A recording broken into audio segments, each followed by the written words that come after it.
Le pape et ses cardinaux ont-ils vénéré le Dieu païen? Absolument pas. Ce que le pape a fait, c'est qu'il a introduit dans l'Église ce que les indigènes des Andes considèrent comme leur divinité, ou qui leur rendent un culte d'hyperdulie comme celui que nous rendons à la Sainte Mère. Ce n'est pas un culte de latrie qui est l'adoration, mais d'hyperdulie, qui est une révérence unique. Nous réservons aux saints un culte de Dulie, et à Marie un culte d'hyperdulie. Quelle que soit la manière dont ils la vénèrent, lorsque le pape a apporté cette statue, il ne l'a pas mise à la place du Saint-Sacrement. Cela aurait été autre chose. Il l'a déposée sur le sol, au pied du Christ, là où tout genou fléchira et où toute langue confessera que Jésus-Christ est Seigneur.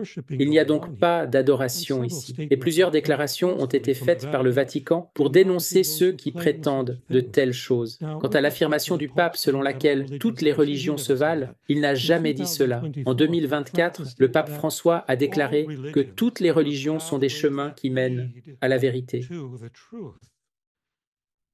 Il n'a pas dit quelles étaient la vérité.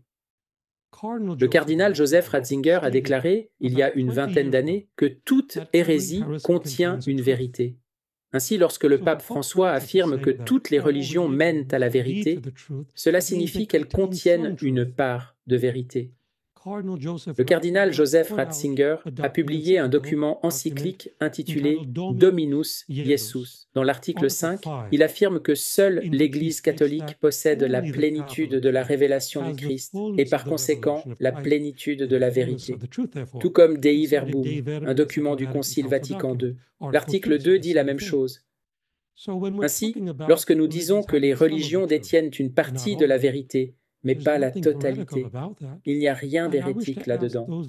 Et j'aimerais poser une question à ceux qui nous écoutent et qui se demandent si la déclaration de François est correcte ou non. Premièrement, avez-vous choisi la religion dans laquelle vous êtes né? Non. La plupart d'entre vous ne l'ont pas fait. Avez-vous choisi le pays dans lequel vous alliez naître? Non.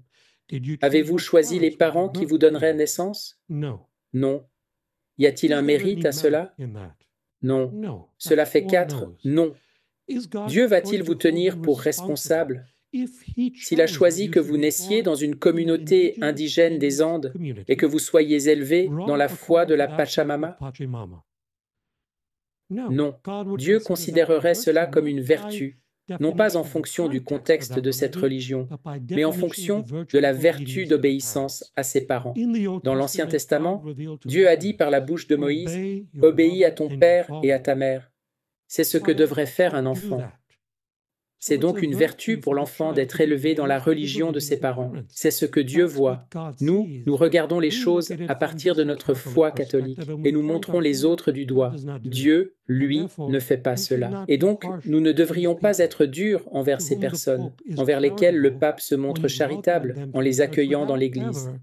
Et ce, sans jamais en arriver à une éviscération de la vérité, en proclamant une doctrine hérétique ou en remplaçant Dieu par de fausses idoles, ce qu'il n'a jamais fait. Aucun pape n'a fait cela, pas même le pape Jean-Paul II, lorsqu'il s'est rendu à Assise lors de la rencontre œcuménique avec des bouddhistes, des hindouistes, des patriarches et tous ces autres chrétiens protestants. Même chose avec Ratzinger, lorsqu'il s'est rendu à la même réunion œcuménique d'Assise, tout comme le pape François. Il y a une différence entre un véritable œcuménisme qui ne s'écarte jamais de son point d'origine, à savoir d'une part la proclamation de la vérité salvatrice du Christ et sa transmission par les apôtres et son articulation à travers le magistère, et de l'autre un faux œcuménisme qui modifie la doctrine et les mœurs. Le pape n'a jamais fait cela.